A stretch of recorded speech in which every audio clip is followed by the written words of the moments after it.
Good day, this is Jim Pytel from Columbia Gorge Community College. This is Digital Electronics 1. This lecture is entitled PLD Implementation Exercise, Simplified Logic Circuits. Okay, that's actually a simplified version of the title because I'm actually going to discuss a grab bag of stuff. All right, we have gone over Boolean rules and De Morgan's theorem and some NaN/NOR equivalencies. I'm going to try to pile all these things together to actually implement them on a PLD. But before we do that, the one I'm going to use is actually a Nexus 2 1200. And if you don't have the Nexus 2 1200, don't worry. It's VHDL. It's portable, man. You just write the VHDL program. Your pinouts are going to be a little bit different than mine. It should function the same. Before we do that, though, I'm going to compare and contrast the pain of dealing with fixed function integrated circuits. It's a real simple exercise here is just try to prove some of the Boolean rules that we've discussed thus far using some fixed function devices. I've got some graphical pictures right here of some of the fixed function TTL circuits we've used a little bit here in lab. Try to prove, let's try to prove rule 2. And then once we're done with that, let's do number 8. And now think about how I'm doing this. It's taking me a little bit of time to draw the connections and describe how you hook up the equipment to this. I'm on a whiteboard doing this thing. It's easy for me to draw this thing. Imagine you physically doing this, grabbing those wires, setting up your oscilloscope, grabbing the cables you need for the oscilloscope, setting up the function generator, the power supplies, etc., etc. Imagine doing this with your lab partner, taking a smoke break every 2 minutes. Imagine you doing this when your imaginary girlfriend is texting you every 5 minutes. Okay, what I'm saying is it's a pain dealing with some of these fixed function integrated circuits. And then what we're going to do is we're going to try to implement this using a PLD. It's going to be super easy, super quick. And I'm kind of reinforcing that concept of programmable logic here. It's supposed to be quick. It's supposed to be easy. Your ability to write a VHDL expression is going to simplify your work. Okay, let's talk about number 2. Okay, what are we going to do? It says A ANDed with 1 is equal to 1. Is equal to A. How am I going to prove that? First off, what logic gates do I need? I've got the answer right there. It's a 7408. But if I didn't have that picture up there, what would I need? A ANDed with 1. I need an AND gate. What's an AND gate? It's a 7408. So you go find a 7408. How am I going to hook this up to prove that rule 2 in fact works? What I'm going to do, I'm going to take a digital data stream. I'm going to call it A and put it on there. How am I going to generate A? Well, maybe with a function generator. Okay, when you're doing these here, don't use a 50% duty cycle. Use something easily recognizable. Do like a 75% duty cycle. What I'm saying is make A an easily recognizable, because you're going to get, you will sometimes want to invert it. Something easily recognizable, not a 50% duty cycle. What am I going to do with the other input for this AND gate? Well, I'm going to tie it to 1.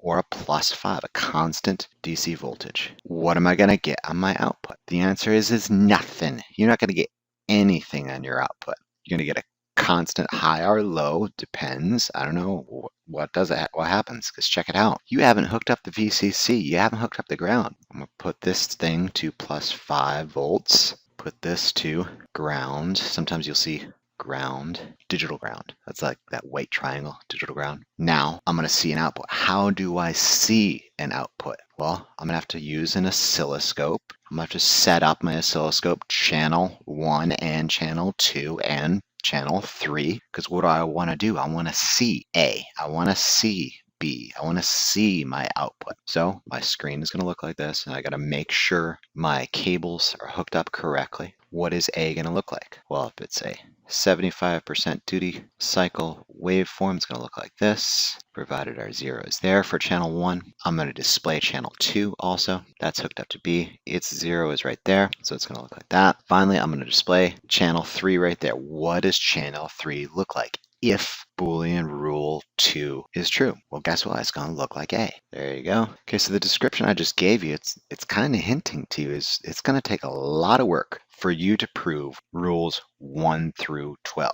I just did one, and I did it on a whiteboard. I'm going to pull up some other logic gates, some other fixed function logic circuits here. See if you can come up with a connection diagram you would need to prove rule 8. Okay, so let me go ahead and wipe this out and put up some gates there and see if you can figure it out. Okay, so here is a 7404, here's a 7432. They're respectively hex inverter and a quad OR. I got my function generator, I got my power supply, my DC power supply, and I got my oscilloscope.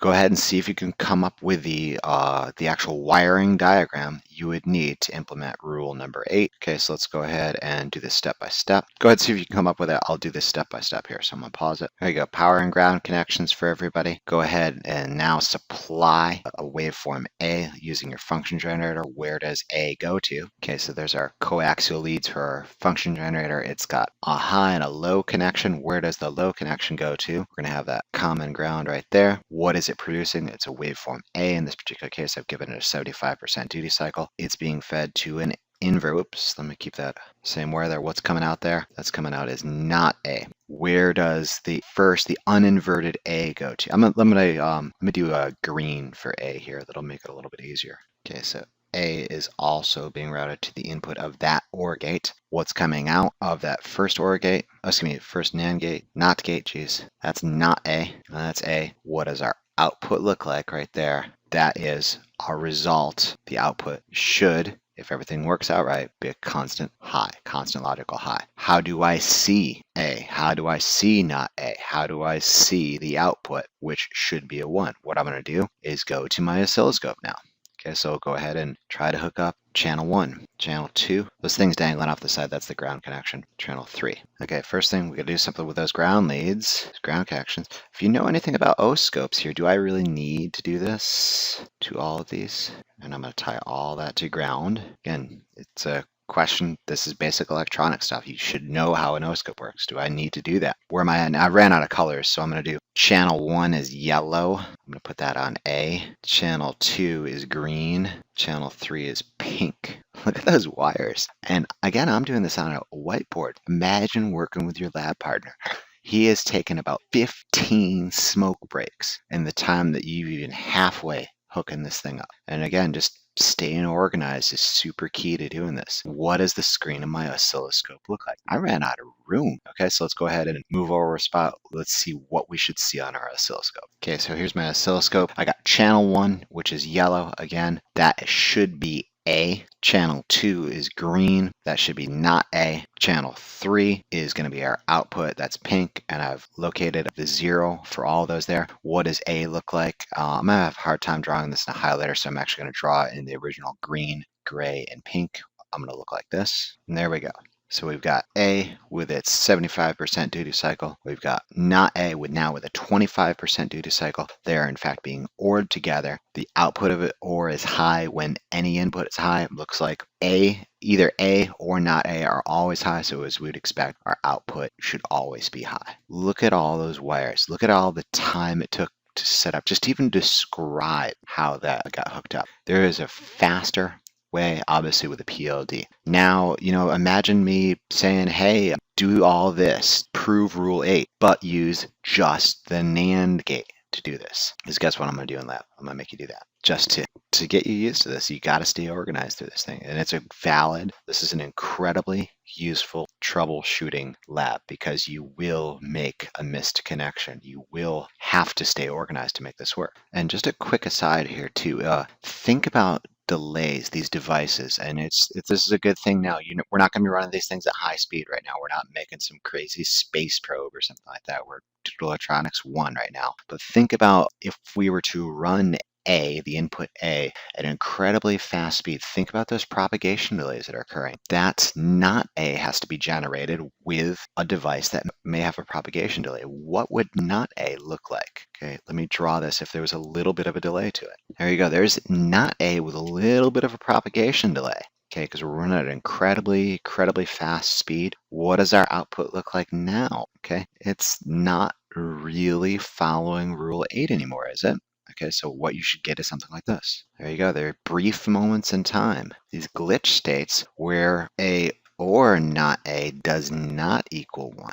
Okay, it appears we're violating one of the Boolean rules, and the Boolean police are going to catch us. what I'm saying is these physical devices here, you're going to have problems with that, okay, if you're running them at incredibly high speeds where the propagation delay becomes a real effect. All right, so we have just went over, kind of beat this one to death right here about how to implement some of these Boolean rules using fixed function integrated circuits. Let's try an example here of using a PLD. And again, I'm using the Nexus 21200. If you don't have one of these things, don't worry about it. VHDL is portable. Okay, let's go ahead and switch over to an app. Actually, let me clear up this and let's talk about what we're going to do first, because I'm going to introduce a new data type, my favorite data type, standard logic vector, if you haven't seen this already. We've got our 12 Boolean rules here, and let's say I wanted to create a PLD implementation of all 12 Boolean rules. So what I'm saying is I'm going to have inputs coming in, and I'm going to have 12 outputs.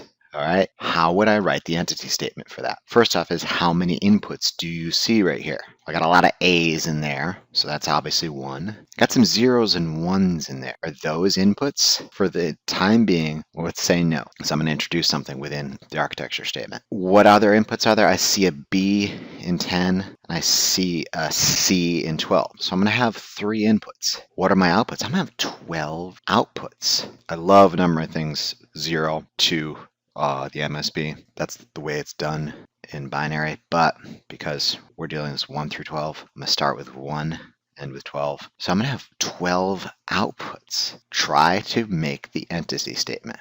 And don't put a lot of effort into this. Stop when you get to like 3. And let's call the outputs rule 1 through rule 12. Okay, so what I'm saying is write the entity statement for, let's call this Boolean 12. 3 inputs, 12 outputs. See if we can come up with an entity statement. I'm going to pause and put up the beginning portion of this. And here's my first stab at the entity statement. Notice right here, what this arrow is implying is that I spent the time and wrote rule 2, out, standard logic, semicolon, rule 3, out, standard logic, semicolon, all the way up to rule 12. I got bored just doing 2 of those. There is another way of doing this. It's called the standard logic vector. A vector is a large number of outputs with the same name, and you can assign it a positional weight. So let's go ahead and redraw. I'm just going to go ahead and do it for you, and we'll talk about the syntax for a standard logic vector. Okay, so notice what I've done. I've modified my entity statement ever so slightly. I've just got rule, what is it? It's an out. What type of data is it? Standard underbar logic underbar vector. So far, so good. How do I go ahead and tell it that there's going to be 12 of these things? How you number a standard logic vector, I like going again from the MSB, whatever it is, down to 0. In our particular case, we're going to do 12 to 1. You can do it backwards too. What I'm saying is you can do it 1 to 12. Don't do that. Don't do that. People do MSB to LSB. Okay, that's the way it's done. Okay, you could do it backwards. You could put a hat on your foot. It's not supposed to go there, but you can do it whichever way you want to. I'm going to do 12 to 1. Okay, so the format for that is just a simple parentheses. My MSB, it's 12, and I'm going to say down to 1, left parentheses. How do I close up this port statement? Because again, I'm still in that port statement, parentheses, semicolon. So look at that double parentheses right there. I don't know if you could see that. Super critical. Otherwise, you're going to get, I think the error is like unexpected end or something like that. Ask me how I know, because I did it. What is this implying? It's 12 is the MSB, down to 1 is the LSB. Because get used to it now, we're going to deal with adders a little bit later. 11 down to 0. It's the same thing, okay, except the MSB will have an 11. In this particular case, we're going to do 12 down to 1. What does this make? It makes 12 outputs called rule 12, rule 11, all the way down to rule 1 with 1 line of code. So this is really, really neat. It's the standard logic vector format. Let's see if we can create an architecture statement. And I am just going to give you 4. Let's do rule 2 and 8. I think that's one we did earlier. Let's do rule 2 and rule 8. What are we going to do in lab? Probably going to do all 12 of these things. So maybe show up prepared, maybe show up with an entity and architecture statement already written. All right, so let's go ahead and see if we can come up with an architecture statement. Okay, giving ourselves a little bit more room here. These are the expressions that we're trying to do, rule 2, rule 8. And we've got our entity which we already written. and we got to bring ourselves our blank architecture. What architecture are we trying to describe? We're trying to describe the internal workings of our entity Boolean 12. What are we going to describe it as? Let's just call it data flow, for lack of a better word. Do we want any internal signal assignments? I don't know, you might want to. You might want to have a signal to get some intermediary values for some of those later rule 10, 11, and 12, maybe even 9. Okay, don't need them for this particular one. How do I use an output? How do I use a standard logic vector? What are the outputs it creates? Like I said, it's 12 down to 1. Rule 2, what it's going to be called? It's going to be called rule parentheses 2. Parentheses. That's its variable name. So as opposed to a standard logic where if I said rule 2, whereas a vector, it's got that identifier number there. So if you can think of the general format is vector name, vector number, the position within that vector. Okay, so I want to do rule 2 is assign the expression what? Well, a and 1. A is our input. What's our operator? And what's 1? So logical 1 is written in VHDL as single quote 1 single quote. I can do this other ways. I can potentially assign it B and then force B to be a 1 there. That's what's awesome about VHDL. You can do so many crazy different ways of doing these things. I assign A and B and then output it to the board for the pins and then just tie high logic level, or if it's a slide switch, just put it at high the whole time. Doesn't matter. So it's a little bit open to interpretation how you do these. Okay, rule 8. How do I do that? What's the expression for this? Figure it out yourself. You should look at something like this. There you go. Rule parentheses 8 is assigned A and not A. Do I need parentheses? No, but it certainly helps reading the expression. I just did 2 and 8. You should easily be able to throw in 1 through 12, all those missing holes in there. Let's go ahead and actually implement this and see if it works out like we'd expect. We're just sticking to rule 2 and 8 right now. Okay, let's switch over to the ICProject Navigator. Hopefully you guys have figured out, major error. What is that? I'm actually implementing rule 4 there. Should be an or there, but I've actually done the correct one over here. What is the ICProject Navigator? It's Xilinx's PLD programming environment, Webpack, it's also called. There are different versions of this. They may be upgrading to Vivado. Don't worry about it. It's VHDL. It's portable. What I'm worried about is this stuff down here. What's this stuff in green? It's comments. Again, how do I write a comment? It's that double hyphen. Who's the guy that created it? What time it created it?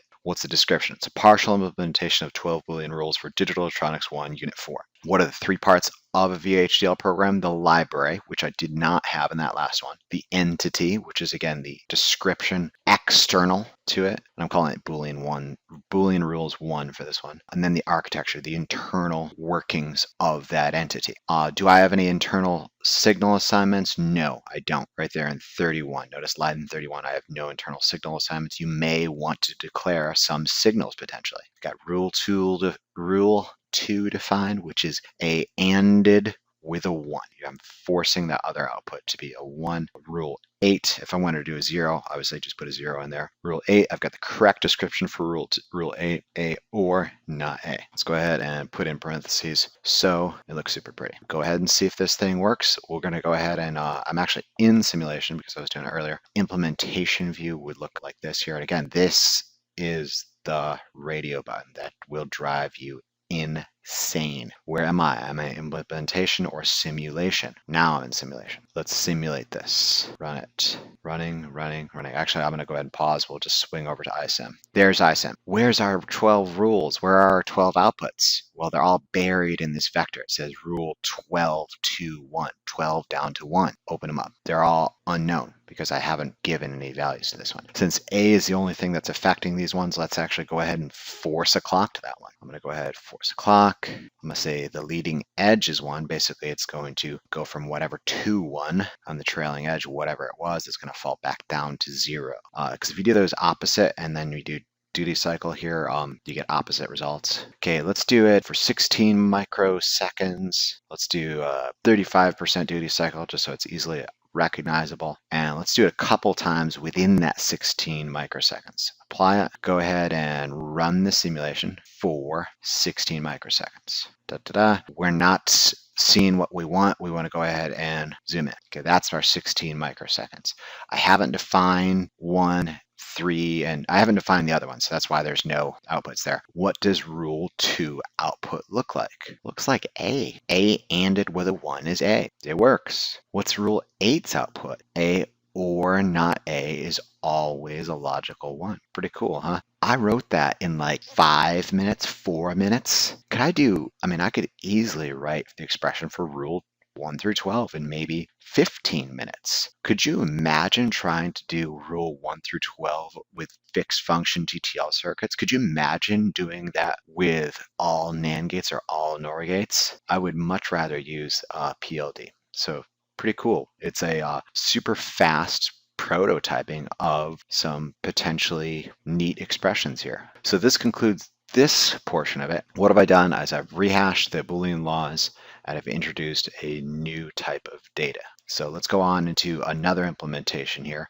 and see how we can use the PLD to solve this. Okay, so consider one of these examples that we had done earlier for our Boolean and De Morgan's theorem logic simplification exercises. We started with this monstrosity here of a bunch of gates, and we have this expression for our original circuit, and through mathemagic, Boolean math, we simplified this down to the simplest expression, A ANDed with not B. And again, if you don't understand which one I'm talking about, go back and visit the logic simplification examples used in Boolean rules and De Morgan's theorem example 2 to go through this. And if you, just as a test, you might even want to try to do what's in between that green arrow right now.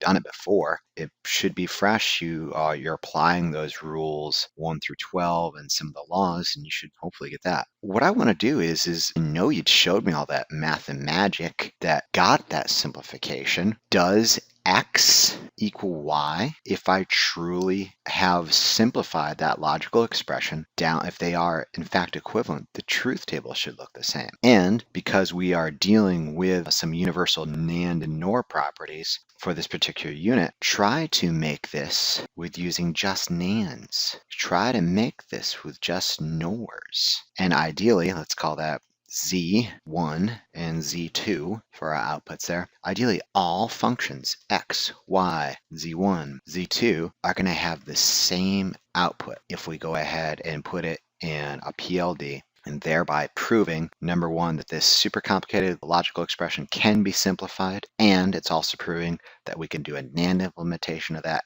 and a NOR implementation of that. We're going to get the same results. So whereas the last example I used iSim to actually go ahead and run the behavioral simulation of it, let's do this. Let's do the exact same thing for X, Y, Z1, and Z2. We'll do an entity statement for it, an architecture statement for it. We'll simulate it, and then we'll actually go ahead and physically program the development board and see if we can actually use the UCF to go ahead and let's use those slide switches and LEDs, which we're probably going to wear out by the time at the end of this quarter here. So let's go ahead and see if you could write a entity statement for, first off, come up with a NAND equivalent and the NOR equivalent of Y. So let's go ahead and see if you can come up with that. So there's the NAND equivalent. What is the AND gate? It's that guy right there. It's a NAND with its output inverted. What's the inverter? It's a NAND gate with its inputs tied together. Where is the inverter? Right there. Go ahead and see if you can do the same thing with a NOR implementation. Okay, there's my first stab at a NOR implementation. I've got my AND gate there,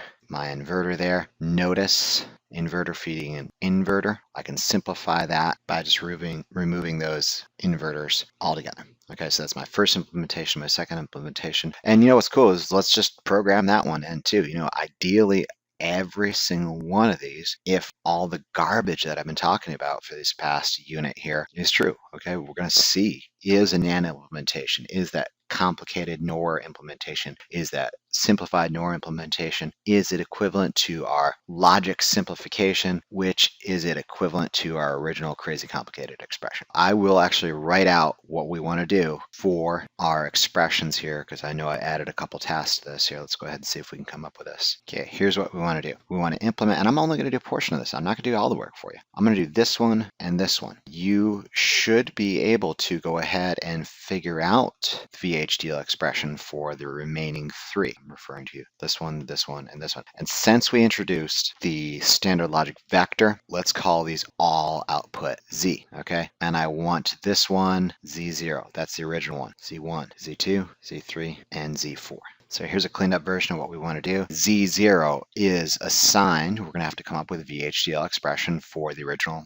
logic expression. Z1 is assigned the Boolean simplification. Z2 is our NAND implementation. Think about this right now is, do I want to write that whole expression? Do I potentially want to do some internal signal declarations, you know, like an M or an N or an L or whatever you want to call it? Z3 is our NOR implementation. Z4 is our simplified NOR implementation. Again, think about, do I want internal signal declarations? Do I want to write the whole expression? So let's go ahead and write our entity statement. What's the three parts of a VHDL program? Library, which I did not write down, entity, architecture. So entity, I'm going to call it simple. Entity, simple is, and simple. Okay, what I'm talking about is the bookends.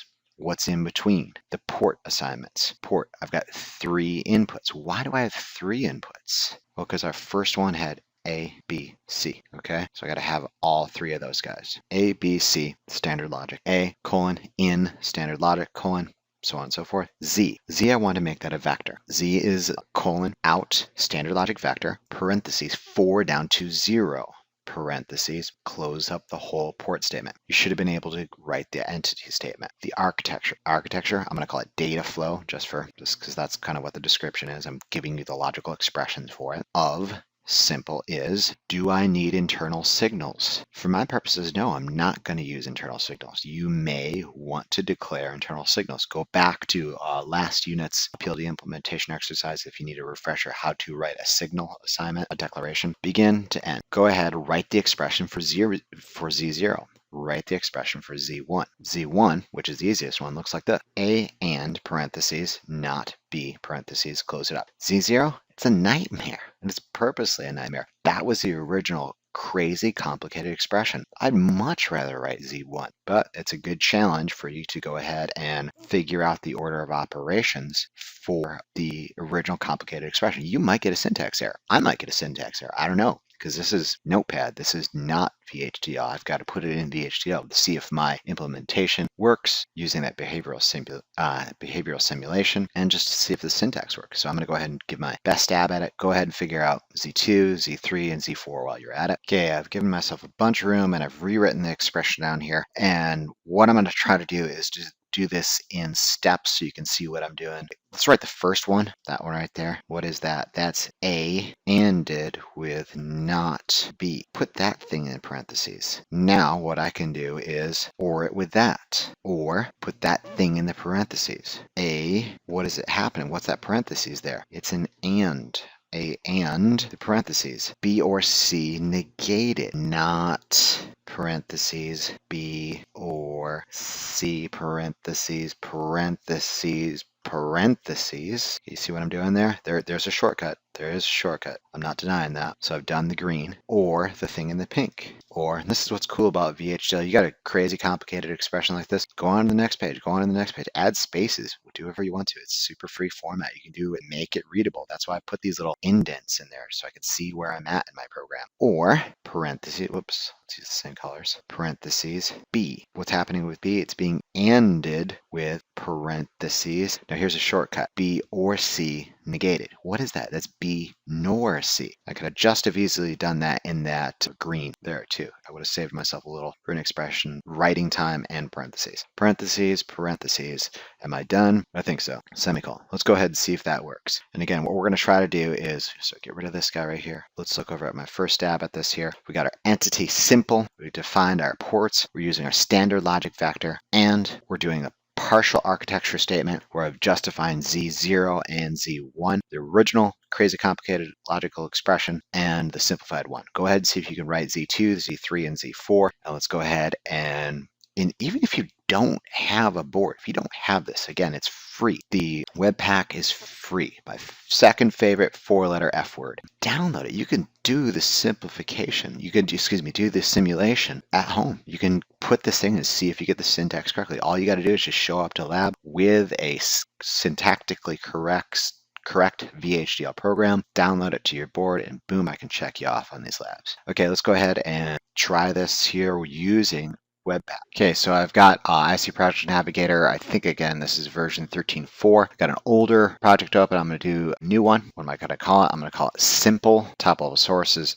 HDL, hardware definition language. I can, again, if you ever pulled this open, you can do a schematic, whatever. Next, I use the 1200 last, so I'm going to stick with it. If you got a 500 or you got a Basis or whatever, if you're using a Spartan 6 on the Nexus 3, make sure you're clicking that. What am I going to use? The simulator. I'm going to use iSim. Preferred language is VHDL. Next it, finish it, taking its time. What am I going to do? I'm going to do a new source. I'm going to do a VHDL module. And again, you can write these things out in text. If I've already written this thing in text, I'm just going to add source. So I'm just showing, if you open it up for the first time, let's call it simple. Next. Okay, what are my ports? We got 3 inputs. A, it was an input. B, it was an input. C was an input. What's my outputs? It's Z, 1 output. But 4, oops, I got to tell it's a bus, 4 down to 0. That's how the VHDL module defines a standard logic vector.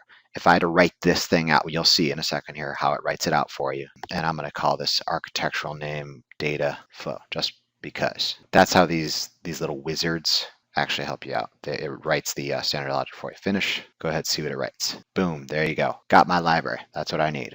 What are the 3 things you need? You need a library, you need an entity, and architecture. It wrote my library for me. If I want to do some arithmetic functions, I can do arithmetic functions by uncommenting these things. I'm not doing it. Okay, look at my entity. Entity simple is port A in, B in, C in, Z output, standard logic vector, 4 down to 0. It does it for you. Architecture, data flow of simple is, here's my declarations where I can put internal signals if I need those. You may want to use those for line 40. I'm not going to. Begin, end. It does it for you. It writes these things for you. You don't need this, but you could write this thing out in WordPad and do exactly the same thing. So let's go ahead. I'm actually going to go ahead and put in our expressions for Z0 and Z1. And there you go. There's my expressions for Z0 and Z1. And this is a super benefit of these VHDL writing utilities where it colors the words out for you. Look at what I highlight on those parentheses. What is in that parentheses? It's not B. What's in that parentheses? It's A and whatever's inside those other parentheses. So it's kind of highlighting as to, it's giving me a visual indication of what my expression for Z0 is doing. Super handy. You don't need it, but it's pretty nice. Okay, so now we're going to go ahead and check our syntax. I'm going to say that there is an error in here. There is an error, by the way. And it actually tells you here, right here. Line 42 syntax error near parentheses. And you're like, line 42's got like a billion parentheses in it. Where is it? I don't know if you can see my missing C. This is your interpretation of those syntactical errors. And I can go ahead and press syntax, or excuse me, check syntax right here. And again, I'm in implementation. That's the radio button that's going to kill you, because in simulation, you're not going to find it. It's going to give me error. There it goes. Line 42, parse error, unexpected, close parentheses. It's saying, hey man, you're not finished. There should be another operator. B or, you can't just or it with the parentheses. Your interpretation of their syntactical messages, it's kind of a detective game. What was it? Is it a parentheses? I could go ahead and delete that. I could go ahead and add that. Well, the problem is I forgot a C, or maybe I thought a parentheses was a C. Go ahead and save it, check syntax, and it is slowly happy, especially with these super complicated parentheses in there. All right, let's go ahead and see if we can make let's go do the simulation, and we'll actually put let's do the UCF file first. So we're actually going to go ahead and have inputs A and B and C defined on our board. What I'm going to do is I'm going to open up the general file, the general UCF file. I don't know if you can see this here. This is available on the Digilent website. This is available on our Moodle site. This is the big old list of all the outputs. And what I can do is, you notice how they're all commented out? Remember, what's a comment in a UCF file? It's the number, the pound sign. So they're all commented out. It's telling me, here's my 7-segment display pins. Here's my LEDs. And here's a little reminder. It says, remember different pinouts for the 500, because I got a 1200. My switches. What I can do is I can define what am I going to use? I'm going to use switches and LEDs. Again, we're probably going to wear these things out. I can copy this whole thing. Control A, Control C. just like you guys do your book reports, Control C, Control V. I'm going to do File, New. It's going to be a text file. Control V, paste it. That's everything. I don't need everything. What do I need? I need 3 switches. Get rid of everything else.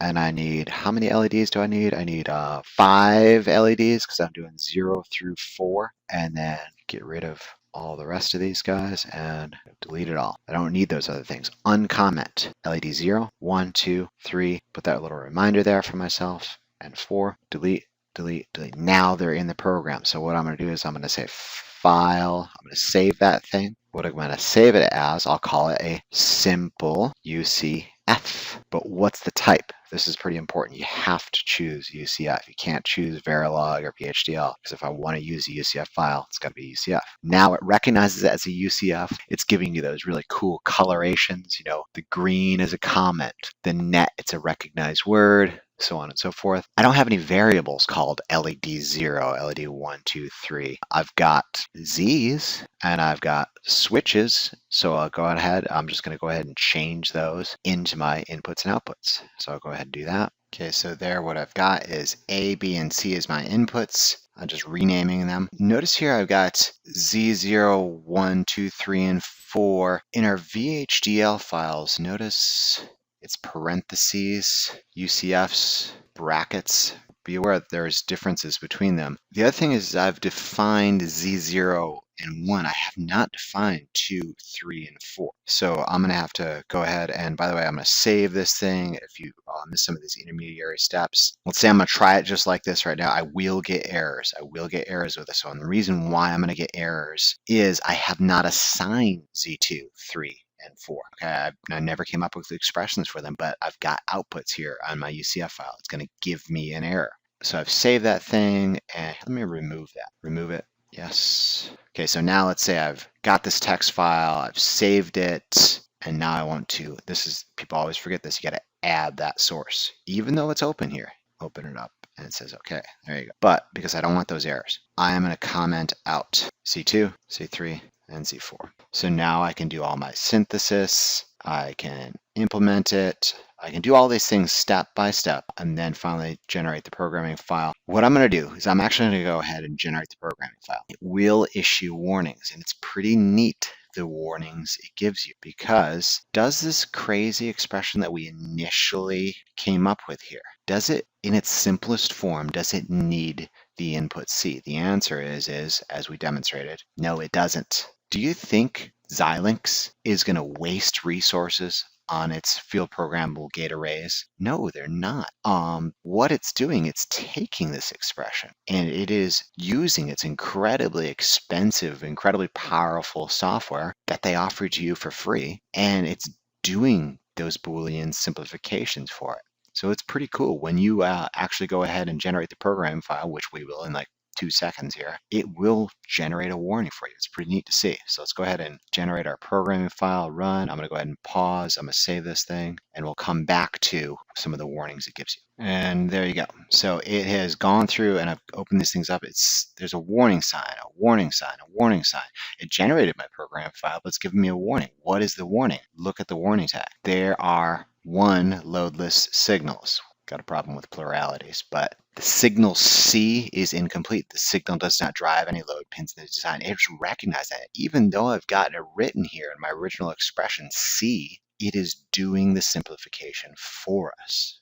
Pretty cool, huh? It's telling us this, but it's just a warning because it's not giving us any errors. So now what I've done is I've generated the programming file, and I can use adept to go ahead and download it to my particular device. It is plugged in, it's powered up. I'm going to browse, pull out that bit file, ignore the clock, and I'm doing this backwards, guys, too. I totally forgot to do the simulation of this. Let's just pretend we did the simulation. We'll go back in time to do it. And now you see how incredibly excited I am, because when I put in A, not B, I'm getting the lights that I expect. Both Z0, i.e. LED 0, and Z1, LED 1, are lit at the same time. Okay, it's taking our simplified expression, our complicated expression, and our simplified expression, and they're doing the exact same thing. All right, let us go back in time and do a simulation. Sorry about that, guys. What do we want to do? We want to be in the simulation tab. I'm going to go to that guy, ISIM simulator. I can do a check syntax. I'm going to do simulate the behavioral model. I'm going to go ahead and pause while this thing opens up. There you go. So our three inputs, A, B, and C. Our array, or excuse me, our vector output 0 up to 4 or 4 down to 0, however you want to define it. What's really neat too is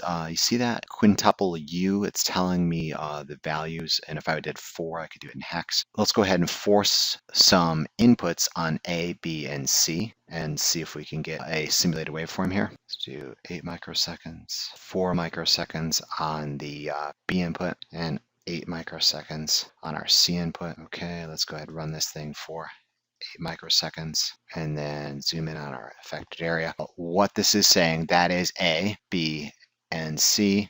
So it's 1, 1, 1. Again, you should know how this thing works. What's the truth table for our output expression? It's going to have a 0 for our original expression, a 0 for our simplified expression. Look how similar Z0 and Z1 are. They're exactly the same. So for a combination 0, 0, 0, I should get a 0 output for both of them. What is our simplified output? It's A ANDed with not B. So anytime I have a 1 on A and a 0 on B, I should get a high output. There you go. There you go. There you go. There you go. Pretty cool, huh? Ideally, Z2, Z3, and Z4, once you've defined them, should have exactly that same value. This is what I was referring to earlier when I've collapsed this here. It's telling me 4 down to 0. It's got a value unknown, unknown, unknown, 0, 0.